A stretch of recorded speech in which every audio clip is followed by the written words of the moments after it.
इस वक्त सुबह के 6:15 बज चुके हैं। हमारी टीम्स लगातार जो है ना ये एसी मरी और मैं रोड्स के ऊपर मौजूद हैं। एक एक गाड़ी को चेक कर रहे हैं कि लोग इस वक्त परेशानी का शिकार हैं।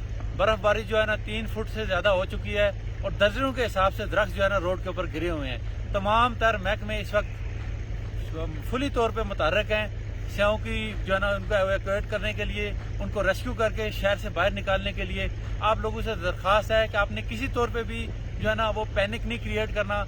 पूरी मरी इंतजामिया, पूरी रावलपिंडी की इंतजामिया इस वक्त मरी में मौजूद है ताकि जल्द अज जल्द हम लोगों को अपनी मंजिल मकसूद की तरफ रवाना कर सकें। इस वक्त बर्फबारी के हालात ये हैं कि 3 से 4 फुट बर्फ पड़ चुकी है और मशीनरी भी जो है ना वो काम एक हद तक कर सकती है। दरख्तों के गिरने की वजह से हमें मुश्किलात पेश है। इंशाल्लाह जल्द अज जल्द हम कोशिश कर रहे हैं कि इसको क्लियर कर लें। मैं आगे इस हिसाब से बताता हूँ तो वो क्या कहते हैं। जी बिस्मिल्लाहिर्रहमानिर्रहीम। जो शहरी जो बार बार पूछ रहे हैं कि वो उन्होंने मरी आना है, उनसे रिक्वेस्ट है कि जी वो बिल्कुल अभी जो है वो मरी ना आए जब तक तमाम गाड़ियाँ यहाँ से निकलती नहीं हैं और जो है रोड्स क्लियर नहीं होती।